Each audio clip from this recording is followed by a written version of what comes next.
Corporativo La Cristera y Centro del Riñón presenta.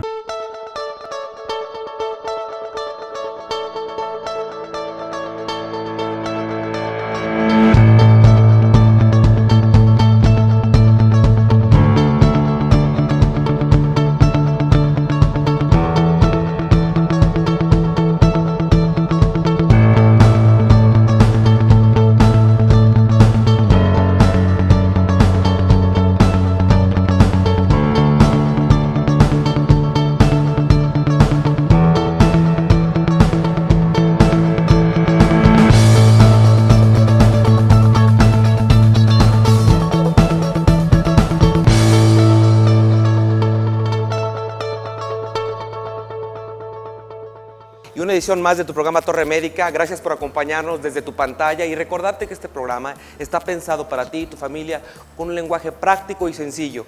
Algo sencillo de entender con un lenguaje médico, pero bien planeado. Empezamos con un invitado especial, el doctor Francisco López González, neurólogo y neurocirujano, que nos acompaña este día. Y bueno, ¿qué te parece, Lalo, que nos das un poquito más sobre los avances que tendremos en este programa? Claro que sí, Julio. Hoy en esta quinta emisión de tu programa Torre Médica contaremos con la presencia del doctor Francisco López González, quien platicará acerca del dolor de cabeza y sus múltiples causas. También estará con nosotros el doctor Luis Omar Domínguez Palomera, compartiéndonos un tema muy importante: defectos funcionales de nariz y sus complicaciones. Además, no te pierdas nuestra cápsula Torre Tips y tendremos un debate en nuestra mesa de expertos. Comenzamos una emisión más de Torre Médica. Francisco, qué gusto saludarte. Bienvenido a tu programa Torre Médica. Gracias, Julio, muy amable por invitarme. Es un placer estar aquí con ustedes. Bueno, pues creo que el tema que hoy queremos tocarle a nuestro público, a nuestro auditorio, pues es un tema de mucho interés para la gente. Y bueno, hablar sobre el tema de dolor de cabeza y sus causas, creo que es un tema que sin lugar a duda a veces la gente se autoprescribe. Y bueno, creo que el objetivo de darle un enfoque diferente con la información que la gente debe recibir sobre este tópico es, primero que nada, sepamos que el dolor de cabeza tiene causas múltiples. Y bueno, es importante que nos señales más a detalle como motivo de consulta cómo lo abordas y cómo lo tratas, Francisco. Claro que sí. Sin lugar a duda, el dolor de cabeza es una de las quejas más frecuentes que hay en la consulta neurológica y neuroquirúrgica. Habitualmente, creo yo que el 90% de la población general por lo menos ha experimentado un fenómeno o un periodo de dolor de cabeza a lo largo de su vida, y este puede variar en cuanto a la intensidad. El problema es cuando este dolor se vuelve repetitivo o genera una cierta incapacidad o discapacidad de la vida cotidiana. Esto es, que es tanta la frecuencia o tanta la intensidad que ha sido progresiva de este dolor que dejan de hacer sus actividades cotidianas o laborales, y eso pues evidentemente repercute en la calidad de vida de todas las personas, ¿no? Las causas son múltiples. Lo importante es buscar o determinar si esa causa no es una causa que ponga en peligro su vida o su bienestar físico total.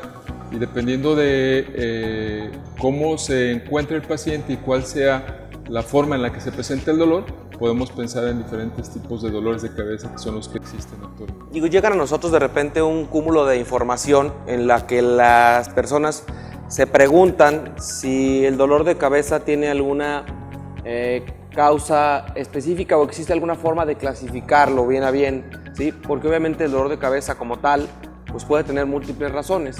¿Existe una clasificación para determinar si la cefalea o dolor de cabeza, como se puede nombrar, le podemos clasificar por su intensidad, por su localización, si es una cefalea que se vincule con una migraña o algún otro padecimiento? ¿Y cómo le podemos dar a nuestro auditorio una panorámica sencilla de entender para que le prenda un foco de alerta, para que sepa que ese dolor ya no es algo usual?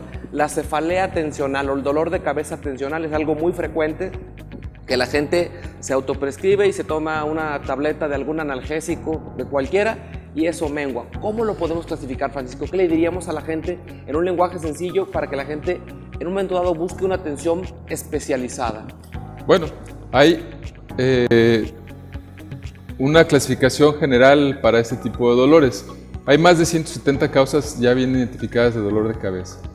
y se clasifican como aquellas que son primarias, es decir, que tienen el contexto de su origen directamente relacionado o a la envoltura de del tejido cerebral, las membranas que envuelven el cerebro, o a los nervios que emergen de él, o a lesiones estructurales relacionadas a los músculos o los grupos musculares relacionados a la porción de la región de la cabeza. Y se clasifican como primarias, como aquellas que son secundarias o como aquellas que tienen un origen propiamente dicho de un nervio craneal que se llaman trigeminales.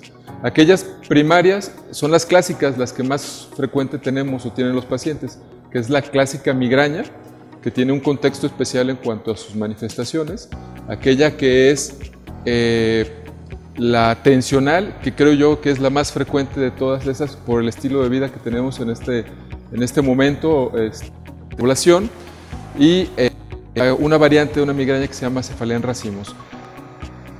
Y la característica más importante de estas es la progresión del dolor de cabeza, cómo inicia el dolor de cabeza, que generalmente es inicio lento, progresivo, pero peculiarmente la duración. Son fenómenos que pueden durar en aquellas que son las migrañas clásicas hasta 72 horas, en aquellas que son en racimos un periodo que va de 1 a 2 horas, y en aquellas que son tensionales, que son muy frecuentes en la actualidad, que pueden durar días también, y que se caracterizan principalmente por un dolor de cabeza sordo, pero que se va hacia la porción del cuello y hacia la porción alrededor de toda la cabeza, como si fuera un casco, vamos a decirlo así, que es opresivo y que se irradia al cuello y a los hombros. Y esa es muy frecuente de encontrarse y evidentemente de que sea reconocido por las personas. Pero lo importante es, cuando este dolor se hace persistente, entonces hay que empezar a buscar causas secundarias o cefaleas secundarias, que es ahí donde tenemos riesgo de tener otros problemas importantes. ¿Cuál sería algún estudio que nos pueda apoyar en el diagnóstico primario de a un paciente con una persistencia en el dolor? ¿Algún estudio imaginológico? No sé, algo que la gente pueda entender que un especialista del área de la neurología o en la neurocirugía deba de solicitar de manera directa cuando tiene la sospecha de algo más. Si la exploración de nuestros pacientes y la historia revela que este dolor de cabeza es progresivo y tenemos sospecha de que pueda existir alguna otra complicación o algún otro problema, el estándar de oro en la actualidad como primera instancia y que nos puede brindar mucha información es la tomografía craneal. La tomografía craneal es un estudio simple, muy rápido de hacer, de bajo costo, que brinda mucha información acerca de alguna patología intracraneal o de la región facial o de la región incluso cervical, cuando esto genera dolor propiamente dicho, ¿no? Y se puede realizar prácticamente en cualquier lugar, ya en cualquier ciudad pues, que tenga un estudio de cabeza que se generan por el abuso de analgésicos. Entiendo que en pacientes que tienen problemas migrañosos existen ciertos grupos de alimentos, nutrientes, suplementos, hábitos que el paciente debe de considerar como factores que precipitan o predisponen a este tipo. ¿Qué tienes respecto a ese tema? La migraña se asocia o se puede asociar con algunos, vamos a decirlo así, disparadores del dolor. Y entre esos disparadores no nada más son los alimentos. A pesar de los alimentos está la fatiga, el estrés, el insomnio. Y los alimentos son muy importantes, sobre todo en las mujeres. Porque las mujeres habitualmente son muy dadas a hacer dietas especiales o dietas energéticas, en donde le meten semillas, nueces, almendras, pistaches, algún tipo de fruto rojo. Y hay algunos alimentos que generan unas sustancias que se llaman tiraminas o que tienen una monoamina, y son muy vasogénicas, o sea, provocan mucho dolor de cabeza. Entonces hay algunos alimentos particularmente conocidos, el chocolate, las fresas y los frutos rojos, al igual que las nueces y las almendras, algunos tipos de quesos, vinos de mesa, que son muy provocadoras de este tipo de dolores de cabeza por este tipo de sustancias.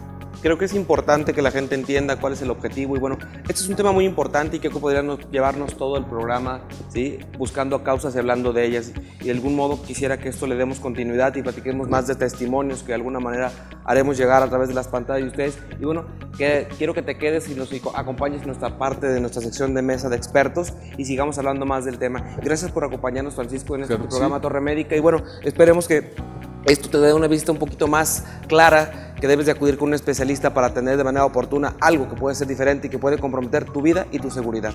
No te vayas, continuamos con nosotros en tu programa Torre Médica y vamos a la sección de Torre Tips. Torre Tips. La asfixia o ahogo por atragantamiento. El atragantamiento se puede prevenir. Los alimentos causan más del 50% de los episodios de asfixia. Tenga mucho cuidado con los objetos pequeños que pueden causar asfixia, tales como monedas, botones y juguetes pequeños. Revise debajo de los muebles y entre los cojines para que los niños no encuentren objetos pequeños que se puedan poner en la boca. Los juguetes están diseñados para ser usados por los niños de acuerdo a su edad. Las pautas por edad tienen en cuenta la seguridad de un juguete de acuerdo con el posible riesgo de asfixia. No permita que los niños pequeños jueguen con los juguetes diseñados para niños más grandes. Los globos de látex también son un peligro de asfixia. Si un niño muerde un globo y toma aire, podría dirigirlo a sus vías respiratorias. Objetos que pueden causar asfixia. Mantenga objetos que pueden causar asfixia fuera del alcance de los bebés y los niños pequeños. Entre estos destacan monedas, botones, juguetes con piezas pequeñas, juguetes que pueden caer en su totalidad en la boca de un niño, pelotas o bolas pequeñas como canicas, globos, lazos o cintas pequeñas para el cabello, hebillas o pasadores, bandas elásticas o de caucho, tapas de estilógrafos o marcadores, pequeñas baterías o pilas de tipo botón, imanes para refrigerador o nevera y trozos de alimentos para perro.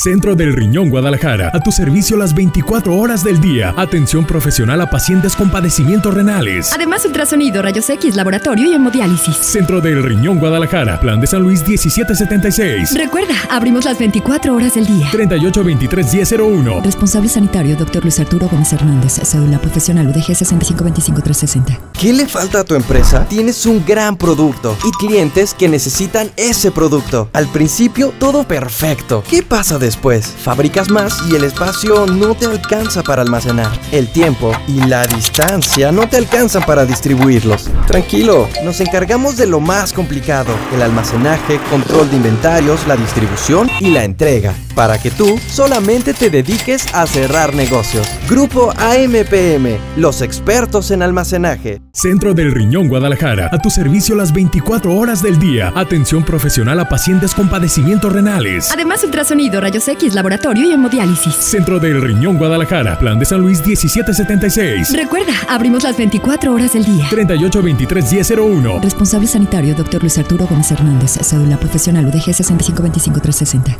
Ven a la Cristera del Sol a disfrutar del único buffet de antojitos mexicanos. Conoce nuestra cabaña de cenaduría, donde cumpliremos todos tus antojos recién hechos. Y en la compra de tu buffet, el precio de la cerveza es a 15 pesos. Ven a cenar de martes a viernes a partir de las 7 p.m. En la Cristera no hay imposible para tus antojos. Únicamente en la Cristera del Sol y próximamente en la Cristera Tlaquepaque. No te muevas, continuamos en Torre Médica. Y aquí estamos de regreso en tu programa Torre Médica con un invitado muy especial, el doctor Omar Domínguez, un otorrino laringólogo que bueno, nos hace favor de acompañarnos para platicar algo que para mí la verdad me parece un tema muy interesante, hablar sobre los defectos en la ventilación. Obviamente hablo de trastornos funcionales en la nariz que de alguna manera la gente siempre acude buscando, si mal no me equivoco, cirugías estéticas, cuando a veces siempre el paciente no va por una cuestión de orden funcional hasta que no se la describen ustedes, ¿verdad, Omar? Así es, Julio, muchas gracias por la invitación. Es un gusto estar nuevamente aquí con ustedes. Y pues sí, efectivamente la mala ventilación nasal es un problema al cual nos enfrentamos los otorrinos de manera cotidiana. Y a mí siempre me gusta decir a los pacientes que es difícil que ellos se den cuenta cuando respiran o no respiran bien, porque si lo pensamos lógicamente no tenemos como que una forma de comparar, ¿no? O sea, tú respiras y no tienes cómo comparar tu respiración con la de alguien más. Entonces, hasta que no lo revisamos nosotros y empezamos a ver ciertas características en la nariz, en la vía aérea superior de los pacientes, pues no nos damos cuenta de estas cosas, ¿no?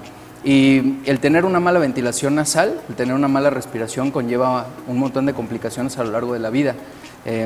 Idealmente, pues cuando alguien tiene una mala ventilación, lo primordial es diagnosticarlo de manera temprana, ¿no? O sea, ya se ha visto que cuando los niños no respiran bien en la infancia, pues las complicaciones que pueden tener a futuro son muchísimas, ¿no? Entonces, antes existía este mito en el cual no se debía operar, por ejemplo, a los niños hasta que cumplieran 17, 18 años de la nariz. Ahora sabemos que no es así, ¿no? Si un niño respira mal, es mejor operarlo a etapas tempranas porque las complicaciones que pueden venir a futuro son todavía más difíciles de tratar, ¿no? Creo que dentro de las preguntas que vi por ahí del auditorio cuando escogimos este tema, veía que la pregunta era hasta el desarrollo del niño se puede ver interrumpido si no tiene una adecuada ventilación. ¿Estoy en lo correcto? Sí, totalmente en lo correcto. O sea, cuando abordamos a alguien que no respira bien, tenemos que pensar de diferente forma, ¿no? Las principales causas de la mala respiración en el niño son muy diferentes a las principales causas de la mala respiración en el adulto. En el niño tenemos que pensar en un crecimiento de adenoides, en un crecimiento de amígdalas. Sí pueden tener desviaciones del tabique, por ejemplo, pueden tener los cornetes grandes secundarios a alguna enfermedad como alergia en la nariz, ¿no? Que se llama rinitis alérgica, pero es bien cierto lo que dice, si el niño no respira bien durante su infancia, no se va a desarrollar tan bien, ¿no? No hablo tanto del desarrollo corporal como tal, aunque sí se ve afectado el crecimiento del niño, pero la realidad es que la cara, el macizo facial, se desarrolla secundario a la buena ventilación nasal, ¿no? Nosotros tenemos unas cavidades por dentro de la cara que se llaman senos paranasales que de manera regular tienen que estar llenas de aire. Y yo le explico a mis pacientes que cuando son niños, estos senos paranasales están chiquitos, ¿no? Y conforme están respirando por la nariz se empiezan a inflar como si fueran un globo. Y entonces este llenado de aire de los senos paranasales durante la infancia es lo que hace que se desarrolle la cara en la edad adulta, ¿no? Entonces un niño que no respira bien por la nariz es un niño que no va a tener tan buen desarrollo de los senos paranasales, el mentón va a estar un poquito sumido, la cara va a estar un poquito sumida y pues bueno, la mala respiración nasal en la infancia, por ejemplo, en un niño que respira mal porque tiene las adenoides grandes puede hacer que incluso el mismo tabique se enchueque, ¿no? En la edad adulta. Entonces puede ser que un niño que tenga el tabique derechito en la infancia respira mal por una causa que podemos corregir y por no corregirla a tiempo tenemos otro problema como una desviación del tabique en la edad adulta, ¿no? Que vamos a tener que corregir en algún momento. Digo, es importante que nuestro auditorio entienda que el desarrollo del cráneo, ¿sí? Por la buena ventilación que pueda tener una persona, también le puede cambiar en un momento dado hasta el tono de nuestra voz, ¿sí? Porque obviamente esa cámara de aire que tenemos, que se llaman senos paranasales, pues obviamente se pueden infectar con más frecuencia, sí, ¿cierto? Sí, porque no hay una ventilación. Eso debe haber aire y a veces se atrapa otro tipo de materiales y son cuestiones que van a acabar en una condición quirúrgica mixta. No solo la corrección de la desviación septal, sino a veces trastornos como pólipos y otras cosas que de alguna manera veo que la gente que pregunta que por qué se tiene que operar una nariz, es un mito, es un miedo, porque obviamente es una cirugía que hoy se hace con más frecuencia, manos expertas las hacen completamente ambulatorias, ¿sí? Digo, sé de tu habilidad quirúrgica y lo sé por los pacientes, que el resultado de un paciente con un trastorno funcional le corrigió un dolor de cabeza, dejó de roncar, ¿sí? Y ese tipo de detalles, cuando tú lo compartes, lo intercambias con los pacientes o como profesionales que somos en el ámbito clínico, le da una perspectiva diferente. Pero bueno, ¿cuáles son las recomendaciones que Omar como otorrino le da al auditorio para que deba de acudir con un experto como tú y que sospeche que tiene un trastorno anatómico en la vía aérea? Porque obviamente están vinculados. Si la nariz no recibe la cantidad adecuada de oxígeno, vamos a vivir con los oídos tapados, ¿cierto? Sí, totalmente de acuerdo. Y la realidad es de que tocaste varios temas importantes. En primer lugar, lo que dices del mito, ¿no? El miedo que tiene la gente a operarse de la nariz. A mí me encanta decirle a los pacientes cuando van a mi consulta que tabique chueco no es igual a cirugía, ¿no? Muchas veces se cree que si tienes el tabique desviado vas directamente a quirófano. La realidad es que la nariz es una estructura tan dinámica que depende de un montón de factores para funcionar o no funcionar bien. Puedes tener el tabique derechito pero los cornetes grandes y no respirar bien, ¿no? Puedes tener el tabique derechito y los cornetes chiquitos y la válvula nasal, por ejemplo, que es una estructura anatómica que tenemos allá delante de la nariz. La válvula nasal no sirve bien, pues aunque tengas el tabique y los cornetes chiquitos no vas a respirar bien. Entonces, no es sencillo, en realidad tú tienes que explorar al paciente, revisarlo de una manera completa, ¿no? Y no pensar nada más en una estructura o en otra como el cornete o el tabique chueco, ¿no? Ahora, las cosas que puede sentir el paciente para acudir al especialista, ¿no? Y decir, bueno, a lo mejor yo no estoy respirando tan bien, es pues evidentemente la mala respiración, ¿no?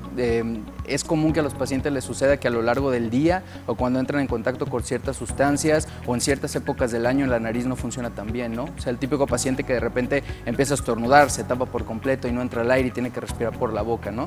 O el paciente que empieza ya el frío y se empieza a tapar de la nariz en la noche, ¿no? Se acuesta de un lado y se tapa la de abajo y se les tapa la de arriba, y luego tiene que voltearse y se tapa y se destapa la otra. Y bueno, todos estos son como que factores que nos orientan o que le tienen que hacer pensar al paciente que algo está sucediendo ahí, ¿no? Evidentemente, la estructura facial y la forma de la cara también nos puede ayudar. Hay por ahí una regla que dice que la nariz se va a donde el tabique se va, ¿no? Es decir, si el tabique está chueco hacia la derecha, probablemente la nariz se vea chueca hacia la derecha, ¿no? Pero no siempre, no es la ley, pero de manera general sigue esa regla, ¿no? Entonces, pues si el paciente se ve que a lo mejor la nariz está un poquito chueca, probablemente el tabique, que es lo que está adentro, también está un poquito chueco, ¿no? Y evidentemente, si la pareja sobre todo le dice, oye, ¿sabes qué? Pues respiras con la boca abierta durante toda la noche, ronque o no ronque, ¿no? Pues probablemente si está respirando con la boca abierta es porque la nariz no está permitiendo la entrada de aire, ¿no? Y no es normal, ¿no? Yo tengo pacientes que a veces dicen, no, doctor, pues es que yo ronco y mi papá ronca y mis hermanos roncan y todos roncamos, ¿no? Entonces en la familia roncamos. Pues la verdad es que no es lo normal, ¿no? Aunque toda la familia ronque, pues más bien hay que ver por qué no está funcionando la nariz. Entonces, pues sí, las personas se tienen que dar cuenta de su respiración nasal y saber que el no respirar bien por la nariz no es algo normal. Digo, creo que la importancia, otra vez, de este tema, de llevarlo a la gente con un contexto diferente, entender que el otorrino puede entrar en muchas partes, pero hablamos que la mala ventilación genera un mal sueño, ¿sí? Obviamente puede inducir la mala ventilación una fetidez o un mal aliento, porque obviamente la gente que vivimos con una mala ventilación tenemos más tendencia a desarrollar cuadros de sinusitis, de repetición, obviamente cuadros de infecciones en los oídos, ¿sí? Entonces, de alguna manera, el saber que un otorrino le debe dar una buena exploración. ¿En qué consiste, Omar, una buena exploración? Digo, para aquellos que van con alguien más que no sea el doctor, ¿qué debe de revisarle un otorrino a un paciente? Porque sé que la exploración de la vía aérea a veces implica utilizar con algunos compuestos vasoconstrictores, y ahí el paciente va a decir, no respiraba, doctor. Usted me acaba de abrir los ojos a que tengo un trastorno funcional. Los cornetes. ¿Qué debe de hacer un otorrino para revisar un paciente, Omar? Bueno, evidentemente, como tú lo dices, el oído, la nariz y la garganta están comunicados, ¿no? Entonces, cuando uno va a una exploración con el otorrino, independientemente de por qué vaya, pues el otorrino tiene que ver todo, ¿no? Se tiene que ver la boca, tiene que ver la nariz, tiene que ver el oído.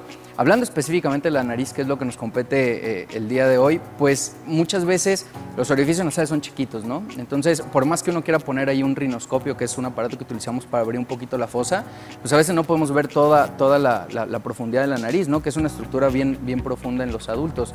Entonces, casi siempre nos apoyamos de endoscopios, son unas camaritas delgaditas que tenemos conectada y una cámara para poder ver en la tele y bueno, meterlo a través de la nariz para explorar todas las estructuras que están allá adentro, ¿no? La realidad es que en la actualidad un otorrino que no tenga algún endoscopio para realizar una exploración completa está dejando como que la exploración a intermedias, ¿no? Porque hay ciertas cosas que por mucha experiencia que uno tenga, pues no nos permite ver, no porque no sepamos verlo, ¿no? Sino porque no alcanzamos a ver hasta allá. Entonces, bueno, el uso de endoscopios es importante. Y otra cosa que mencionas que es muy importante y que también le quiero hacer saber a tu auditorio es que definitivamente la sinusitis o la rinosinusitis es un problema que va muy de la mano con la mala respiración nasal, ¿no? Lo primero que me gustaría decirte para que tu auditorio lo tenga en mente es que antiguamente la sinusitis se diagnosticaba con estudios de imagen, por ejemplo radiografías o tomografías. Actualmente no. O sea, el diagnóstico de la rinosinusitis tiene que ser clínico. O sea, un médico tiene que utilizar síntomas para saber si el paciente tiene o no sinusitis. No, tú los dijiste, mal aliento, dolor de cabeza, mala respiración nasal, salida de moco por la nariz, por la parte de atrás de la garganta. Todo eso son cosas que a nosotros nos tiene que orientar una sinusitis junto con la exploración, ver salida de moco y demás para ver si el paciente lo tiene o no.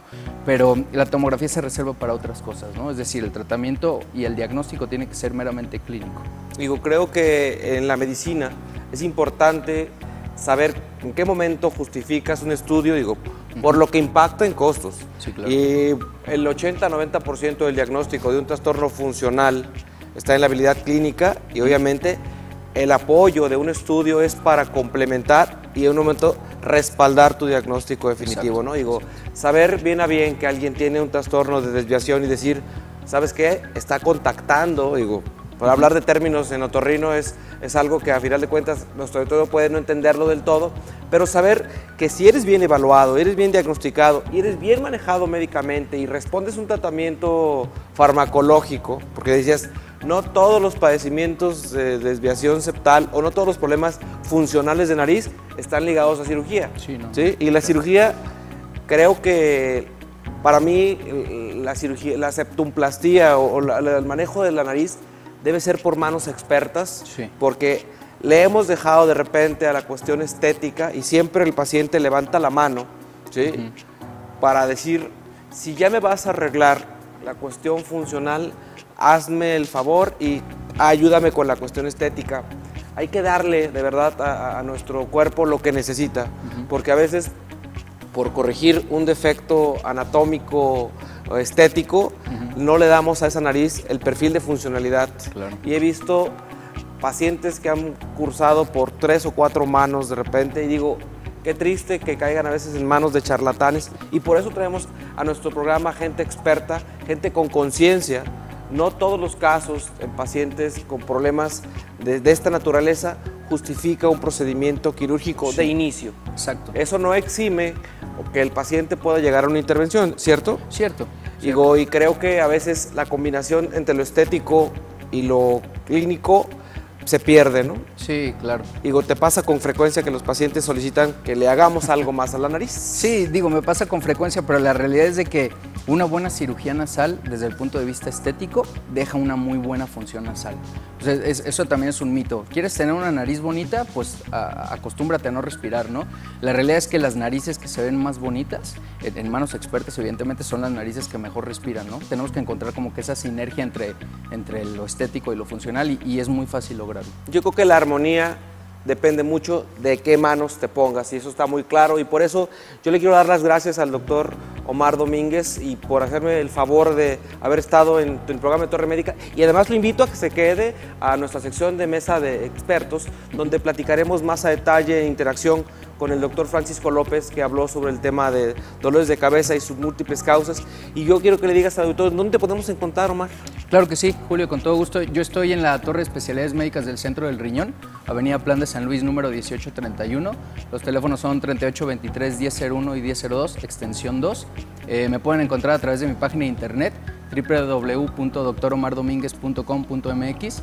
Cualquier duda, el correo es info@doctoromardominguez.com.mx. Pues gracias al auditorio por el favor de estar a través de sus pantallas y seguirnos buscando un lenguaje sencillo y práctico, donde de alguna manera puedas aclarar tus dudas. Contáctanos, contacta a los expertos, no te dejes guiar a veces por remedios caseros. Creo que existen muchas otras formas de autoprescripción. Por favor, continúa con nosotros y bueno, continuamos en tu espacio de mesa de expertos. Gracias. ¿Sabías que? Una de las causas de dolor de cabeza es la deshidratación. Asegúrate de beber suficiente agua, es decir, al menos 8 vasos de agua por día para librarte de este problema. ¿Tienes problemas con tus mensajeros? Entonces tu empresa necesita un Paco. Puedes contratar a Paco para que mejore tus entregas, promueva y venda tus productos, se los entregue a tus clientes o lo que tu empresa necesite. Tenemos Pacos, Luises, Pedros, todo el personal que necesites. Y lo mejor, ponemos el vehículo, la contratación y el reemplazo si él falta, para que tú solamente te dediques a cerrar negocios. Grupo AMPM, los expertos en renta de mensajeros. Centro del Riñón Guadalajara, a tu servicio las 24 horas del día. Atención profesional a pacientes con padecimientos renales. Además, ultrasonido, rayos X, laboratorio y hemodiálisis. Centro del Riñón Guadalajara, Plan de San Luis 1776. Recuerda, abrimos las 24 horas del día. 3823-1001. Responsable sanitario, Dr. Luis Arturo Gómez Hernández. Cédula profesional UDG 6525360. No te muevas, continuamos en Torre Médica. Y aquí estamos ya de regreso en tu programa Torre Médica y bueno, con un tema que es muy importante y para mí me parece de sumo interés para nuestro auditorio, las causas del dolor de cabeza. Creo que es un tema, como te decía en la anterior sección, muy extenso y creo que por eso le damos la continuidad que esto merece. Y bueno, saber que la gente y nuestro auditorio tiene preguntas sobre cuáles pueden ser los factores que de alguna manera en su vida cotidiana pueden detonarlo, ¿no? la gente que trabajamos durante un ordenador o una computadora, el uso de iPads o tablets, ¿nos puede contribuir de alguna manera a la exposición a la radiación, Francisco? La exposición a la radiación como tal no está muy ligada al dolor de cabeza, sin embargo, el uso cotidiano de nuestros equipos de cómputo, de iPads, de teléfonos celulares y las posturas que mantenemos nosotros cuando estamos utilizándolas, realmente sí están muy relacionadas con el fenómeno de dolores de cabeza, sobre todo por las posturas que tomamos, contracturas musculares, fenómenos de estar con la cabeza flexionada todo el tiempo, malas posturas evidentemente ante nuestros equipos, y eso sí está muy relacionado con los procesos de dolores de cabeza. Digo, desde el contexto clínico y médico, digo, existen factores como son los posturales. ¿Y qué factor de riesgo tiene la emisión de radiación, por ejemplo, hacia el teléfono celular, que es algo que todavía no se ha podido demostrar en su totalidad, como para el crecimiento y desarrollo de lesiones tumorales a nivel intracraneal? Hay algo que de alguna manera hemos encontrado en la literatura y bueno, se establece que existe un factor de riesgo por la radiación que se emite. ¿Qué hay sobre esto más a fondo? Está estudiándose realmente la relación de emisión de radiaciones con lesiones tumorales, como bien lo dices. Por ahí hay ya varios artículos en los cuales se dice que la emisión de radiación por los teléfonos celulares puede favorecer el crecimiento de algunos tipos de tumores, particularmente unos que se llaman gliomas, y eso está en estudio. Pero evidentemente, pues, si provocan algún tipo de lesión así, favorece a que se presente un dolor de cabeza que es progresivo y que es crónico, ¿no? Y voy preguntas de nuestro auditorio que realmente creo que son importantes. ¿Existen medicamentos que puedan convertirse en preventivos para el desarrollo de cuadros de dolor? Entiendo que cuando el paciente ya es diagnosticado con un problema de migraña, existen ciertos grupos de medicamentos que disminuyen el riesgo de esto. Estos medicamentos obviamente no son por autoprescripción, está claro, ¿no? Pero obviamente, ¿a qué grupos de medicamentos podemos hacer alusión para que la gente tenga una idea de si existen y cuáles grupos pertenecen a estos, ¿no? Claro que sí. Sí existen medicamentos preventivos, de hecho les llamamos profilácticos, ¿no? Que realmente no son un analgésico como tal y pertenecen a grupos que generan cambios en la vasorreactividad o en la reactividad de los vasos sanguíneos cerebrales, que es lo que genera prácticamente parte del dolor, hablando particularmente de migraña o de dolores migrañosos. Hay un sinnúmero de diferentes grupos de medicamentos que se consideran profilácticos, pero esos se dejan para el manejo convencional por parte del experto, porque no es un analgésico como tal y no provoca una analgesia como tal de manera directa.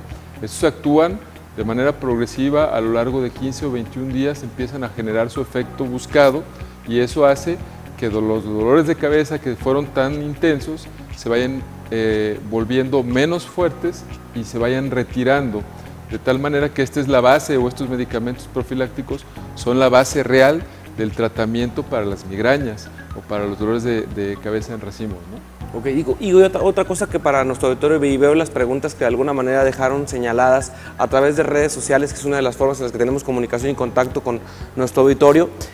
La pregunta muy clara y exprofeso para la gente que tiene los malos hábitos como del tabaco, el alcohol, el desvelo. Esos factores, ¿cómo contribuyen de forma directa a que la gente tenga una predisposición hacia cuadros de cefalea sin ser migraña como tal, o que de alguna manera es un factor activador? Sí, son disparadores, vamos a mencionarlo así, o activadores de los dolores de cabeza, los malos hábitos, y no nada más el tabaco o el consumo del alcohol, sino también los malos hábitos alimenticios, o no comer a nuestras horas, o no descansar de una manera adecuada, contribuyen mucho a la presencia de dolores de cabeza. Entonces son algo de los factores que son o llamamos modificables, que nos van a ayudar siempre y cuando las personas o los pacientes quieran realmente ayudarse ellos mismos, modificando algunos contextos que generamos en nuestra vida y que sí provoca y tiene una relación muy directa con dolores de cabeza. El tabaco tiene muchas sustancias, o el uso del cigarro tiene muchas sustancias que se llaman vasoactivas también y que generan o pueden generar dolores de cabeza, al igual que el alcohol. El alcohol tiene una relación muy directa con la presencia de dolores de cabeza, ¿no? Y la fatiga y el insomnio y el estrés no se diga, y es algo que tenemos en la actualidad, en la vida propia del ser humano, con la cual lidiamos todos los días, ¿no? Digo, yo creo que en tu interacción como neurocirujano, en tu área clínica, entiendo que habrá otras cosas como trastornos de la mordida, que son factores que también están asociados a cefalea y a cuadros de neurálgicos, es decir, por la compresión de alguna terminal o raíz nerviosa en la zona de nuestro cráneo, pueden existir factores y hay que saber diferenciarlos, ¿no? Por eso es que la exploración clínica de un paciente con un cuadro crónico de dolor debe ser evaluada por parte, en un momento dado, del neurólogo, y si en un momento dado el cuadro no es de tu competencia, ¿con qué otras áreas cotidianamente el neurólogo se apoya en este tipo de padecimientos, Francisco? Habitualmente nos apoyamos mucho de los otorrinolaringólogos y en ocasiones de cirujanos maxilofaciales. También podemos hacer mucha empatía pues, con dentistas, cirujanos dentales, pues, y generalmente son con los que más tenemos asociación, ¿no? Para el estudio de los dolores de cabeza o de la cefalea. Creo que en el contexto del otorrino, y creo que más adelante veremos y tendremos en nuestra mesa de expertos la coordinación que se debe tener con otras áreas para poder hacer un buen manejo integral, porque entendamos que existen también trastornos anatómicos y funcionales en la vía aérea, que son factores que también pueden contribuir a los dolores de cabeza, ¿no?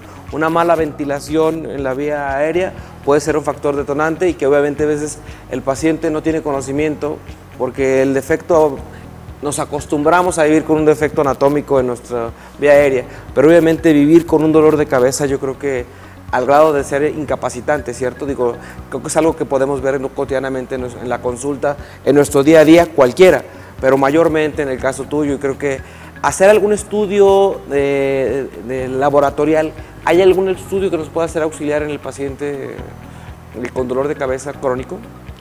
Bueno, más bien es la cuestión imagenológica o los estudios de imagen, que evidentemente, como hace un momento en el segmento anterior mencionamos, el estudio tomográfico nos puede ayudar en un contexto también de ver articulaciones del macizo facial, y también nos puede ayudar a ver si hay alguna o no algún trastorno de la funcionalidad o de la anatomía de la región nasal o de la vía aérea. Evidentemente hay pacientes que tienen algunos otros trastornos metabólicos que también están bien asociados a la presencia de dolores de cabeza. Entonces el panel general de exámenes también nos puede orientar, por ejemplo, pacientes que tienen algún tipo de problema con manejo de los lípidos o manejo de la glicemia o del azúcar, y que se presentan también con cuadros dolorosos por trastornos metabólicos incipientes.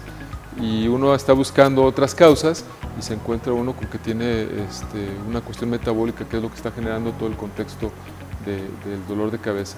O igual con una cuestión anatómica respiratoria, que es la base realmente del dolor de cabeza, y la gente puede estarse medicando y mientras con analgésicos.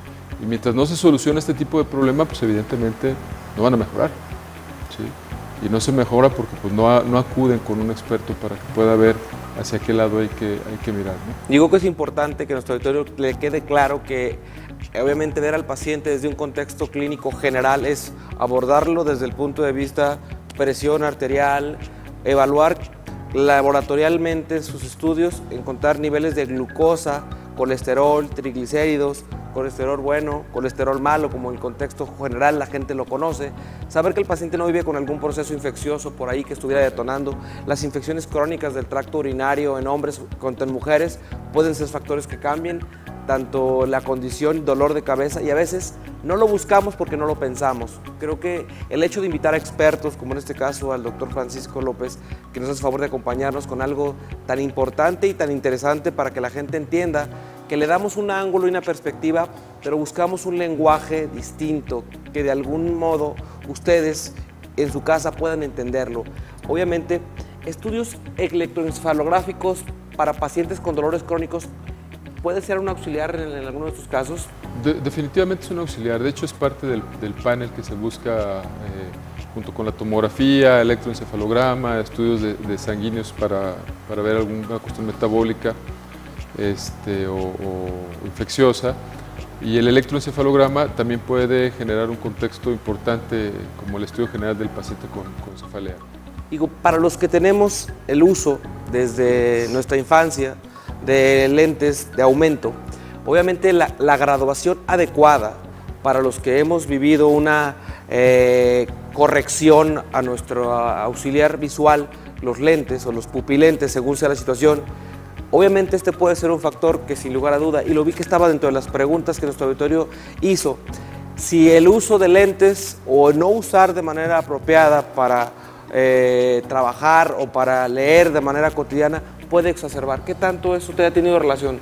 Mucha relación, de hecho muchos pacientes su causa principal es una mala adaptación visual, ¿no? O llegan con una graduación que ya no han cambiado o no se han revisado por 2, 3 años y la percepción visual anómala puede generar evidentemente dolor de cabeza.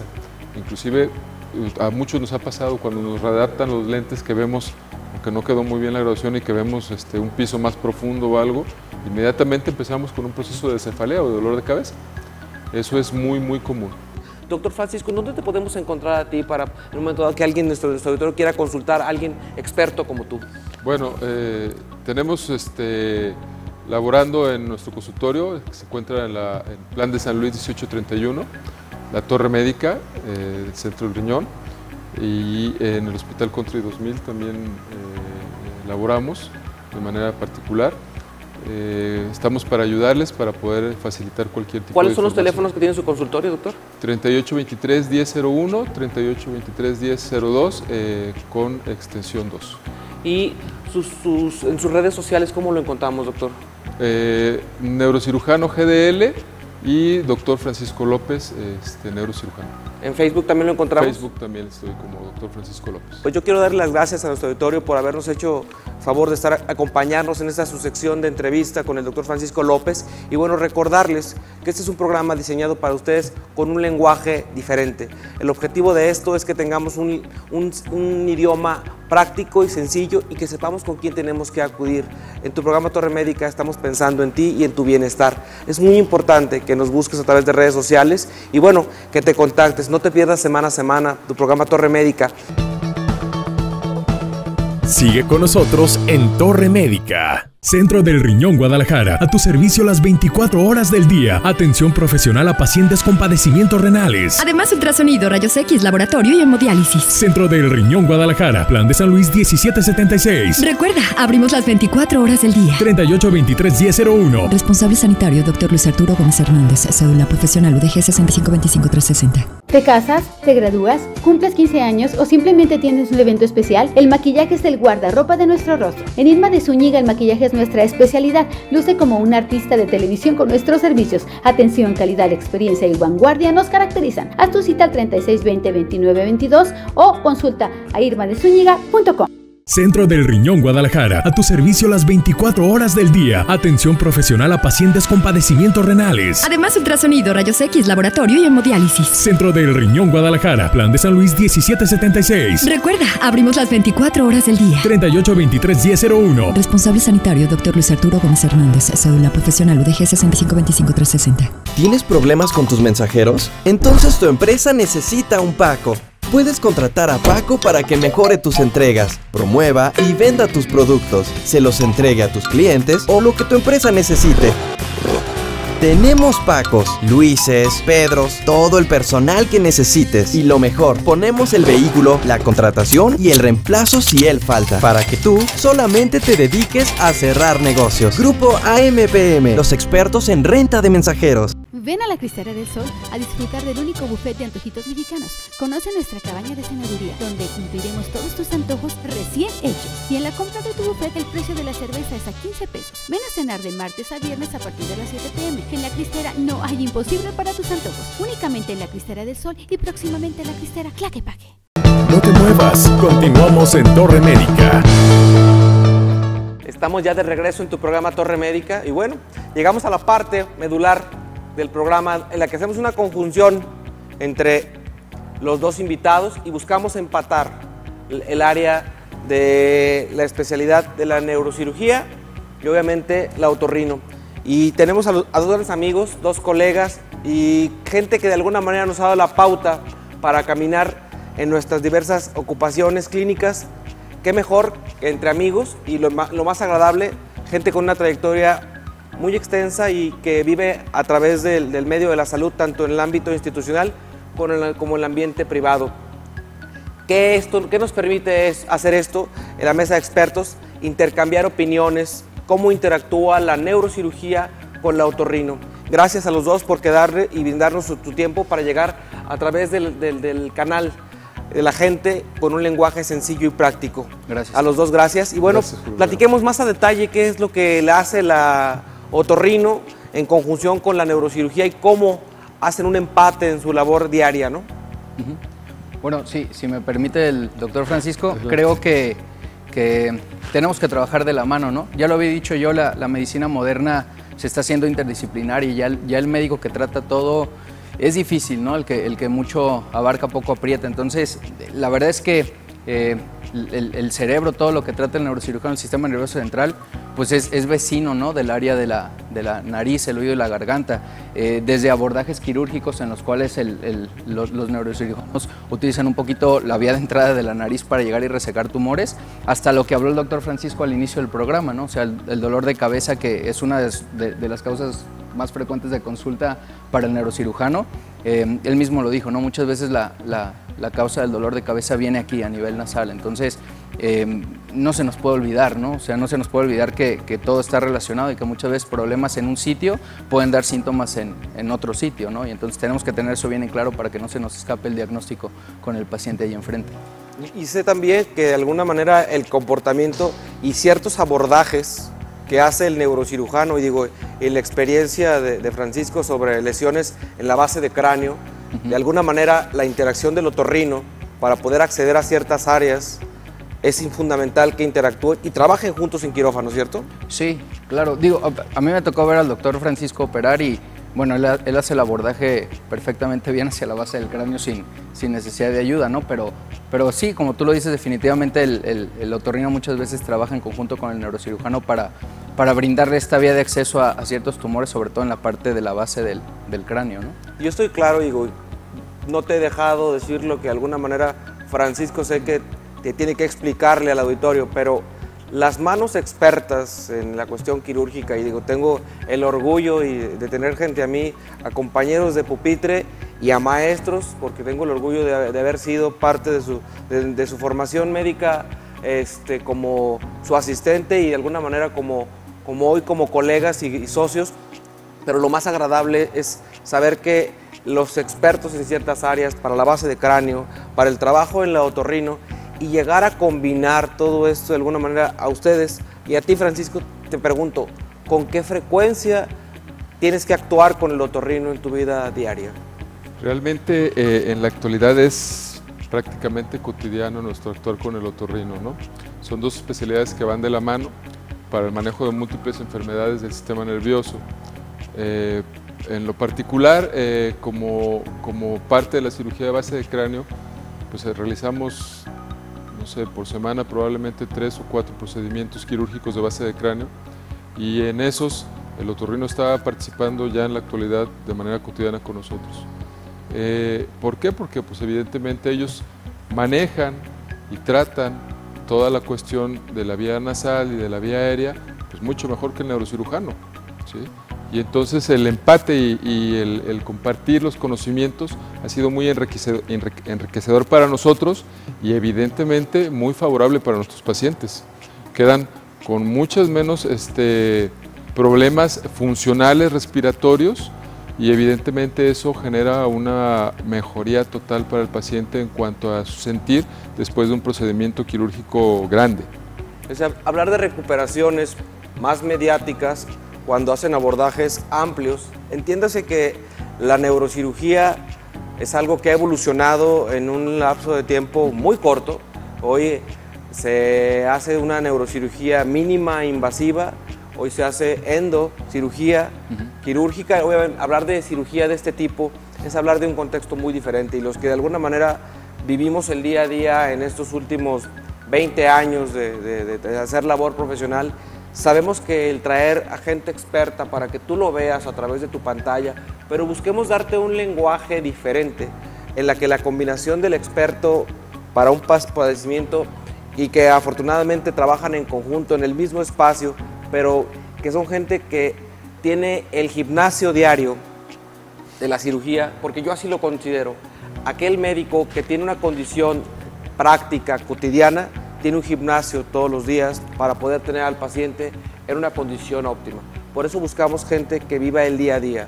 El médico se empieza a volver obsoleto si no tiene una práctica cotidiana y obviamente una habilidad quirúrgica constante. Por eso es que el hacer una mesa de expertos no es solo intercambiar la opinión de qué padecimientos debe de ver el otorrino y el neurocirujano, sino entender que esa interacción es porque tienen un mismo lenguaje y obviamente saben cuando el paciente debe ser referido a otra especialidad para darle un manejo paralelo, para que el paciente sepa que existe gente en un mismo entorno clínico que habla dos lenguajes diferentes, pero que en un momento dado sabe en qué momento combinarlo. ¿Qué otros abordajes clínicos o médicos tienen sus especialidades de manera directa, Francisco? Particularmente ahora con el tema que estamos tomando, los dolores de cabeza, es uno de las cuestiones que manejamos de manera conjunta también, por todos los trastornos que ya habló el doctor Omar, acerca de las alteraciones en la vía respiratoria, anatómicas en la vía respiratoria. Y no nada más en eso, pues eso repercute en la forma de dormir de los pacientes, en lo que conocemos o se llama apnea del sueño, que es un trastorno muy importante y que tiene su origen, tiene un fundamento muy importante también en alteraciones funcionales o anatómicas de la vía aérea, y que repercuten en la funcionalidad de las personas, en el rendimiento de cada persona y en la forma en la que se expresa o no el contexto del dolor de cabeza. ¿Sí? Personas que padecen, ellas refieren fatiga crónica importante y que dicen, dormí muy bien, pero amanecí muy cansado, ¿sí? Muy probablemente, y que llegan por dolores de cabeza por ese agotamiento crónico, muy probablemente tengan un trastorno de la vía aérea funcional que está generando que no duerman adecuadamente, que no respiren adecuadamente durante el sueño, y que eso genere una cefalea crónica y que genere evidentemente una fatiga extrema para los pacientes, ¿no? Es uno de los puntos, pues, por ejemplo, que podemos tener en ejemplo en la cuestión diaria de la convivencia con otorrino y neuro, ¿no? ¿El otorrino maneja clínica de sueño, Omar? Sí, el otorrino en realidad maneja clínica de sueño. Hay diversos especialistas que pueden abordar la patología del sueño como tal, pero creo yo que el otorrino le da como que un plus a la patología, porque gran parte de los pacientes que no respiran bien y que tienen una alteración en el sueño requieren de algún abordaje quirúrgico, por ejemplo, ¿no? Entonces el otorrino es el que les da ese como que abordaje y pudiéramos decir ese tratamiento integral que el paciente con la patología del sueño necesita, ¿no? Porque en realidad la nariz es una de las causantes que el paciente no pueda dormir bien, que no descanse, que tenga síndrome de apnea del sueño, por ejemplo, pero no es el único, ¿no? O sea, la nariz, la garganta, el grosor de la lengua, el tamaño de las amígdalas, la fuerza del paladar blando, e incluso más abajo en una zona que se llama hipofaringe, que es como la parte baja de la garganta, pues las paredes se pueden colapsar sobre sí mismas, ¿no? La epiglotis, la valvulita que divide la vía digestiva de la vía respiratoria, también puede tener un colapso. La propia laringe, que es el órgano de la voz, puede colapsar un poquito sobre sí misma, y todas esas son patologías que pueden llevar al paciente al no dormir bien, ¿no? Entonces, el otorrino le puede dar como que ese abordaje completo a las patologías del sueño, ¿no? Y como dice el doctor Francisco, muchas veces los pacientes no lo asocian al mal dormir y, por ejemplo, lo asocian pues con un dolor de cabeza secundario, una fatiga crónica, ¿no? Entonces, evidentemente, si el neurocirujano como el doctor Francisco tienen esto en mente, pues es algo que le pueden ofrecer al paciente para tratar de abordarlo de una manera distinta y que esté pues lo mejor posible, ¿no? Digo, está claro que crear estos espacios, como es la mesa de expertos, nos permite tener una perspectiva diferente y saber que existe un engarce, saber que puedes y debes de acudir con alguien que está realmente preparado en el ámbito del manejo del dolor de cabeza, del manejo de la vía aérea, para nosotros en tu programa Torre Médica nos da una condición diferente. Yo les quiero dar las gracias a los dos por haber hecho el favor de acompañarnos y esperando que el auditorio a través de sus casas hubiera entendido un concepto y se lleve una información más fresca y que le permita tener una visión de cuándo debe de acudir y quiénes son las personas indicadas para abordar este tema, cuáles son los estudios diagnósticos que de alguna manera debes de realizarte, porque obviamente de nuestro ámbito clínico y en nuestra práctica diaria vemos muchos charlatanes y que obviamente gente que no hace las cosas de manera apropiada. Y bueno, con el gusto de tenerlos aquí a Francisco Javier López González, neurocirujano, y el doctor Omar Domínguez, otorrinolaringólogo. Y bueno, ¿me pueden decir dónde los pueden encontrar en nuestro auditorio a ustedes? Sí, claro. Nos encontramos en Plan de San Luis 1831, Torre Médica, Centro del Riñón. Estamos ahí para servirle. Nuestros teléfonos 3823-1001, 3823-1002, extensión 2, o directamente al celular 33-1799-8727. ¿Tu celular, Francisco? Es el 33-3-115-6545. Bueno, pues una vez más les agradecemos por habernos acompañado en nuestro programa Torre Médica y bueno, que nos localicen a través de las redes sociales, a través de Facebook, aparecemos como Torre Médica, programa de especialidades, a través de Instagram como torremedica.tv y bueno, en nuestro canal de YouTube en canal Torre Médica. Es importante, no te pierdas semana a semana temas de actualidad y de interés con un lenguaje fácil y sencillo, que tú lo puedas entender. No te lo pierdas, acompáñanos.